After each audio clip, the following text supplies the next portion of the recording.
Ahojte, pozdravujem vás z lesa. Les vás volá. Les nás všetkých volá domov, lebo príroda je náš prvotný domov. A my máme v prírode nachádzať pokoj, lásku a samých seba.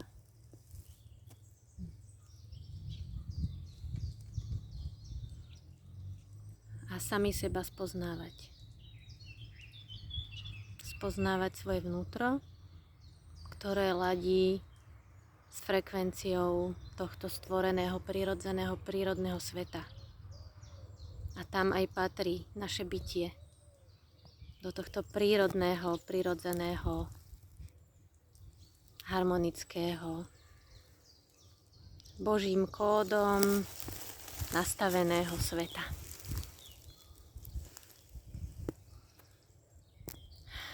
Takže vesmírny kód stvorenia je tu všade vpísaný a my sme jeho súčasťou.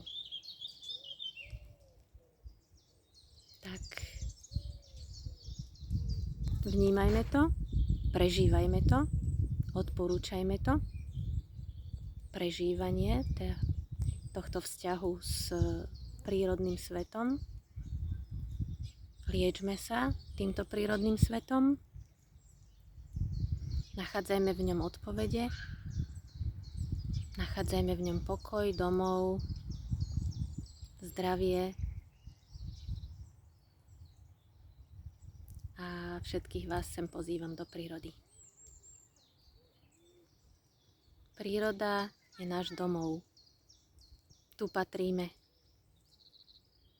a dokážeme fungovať v súlade s prírodou a s jej zákonmi, ak si na to naladíme srdcia a dokážeme spolupracovať. A dokážeme sa dohodnúť a dokážeme byť vnímaví voči svetu, čo svet na to, aby prežil tento prírodný svet, čo potrebuje a nepotrebuje zo strany ľudí. Takže nalaďme sa na to a odovzdávajme tu tomuto svetu prírodnému iba to, čo s ním ladí, čo ho nepoškodzuje a spolupracujme s týmto prírodným svetom. Príroda je naša matka, naša ochránkyňa, darkyňa života.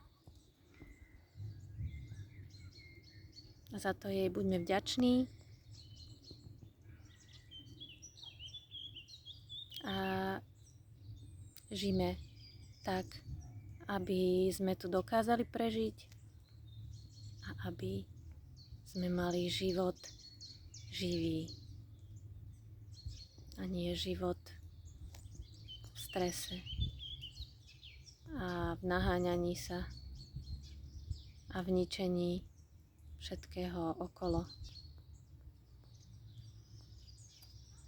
Žijeme v súlade s prírodou. Takže pozdravujem vás z tohto krásneho prírodného sveta.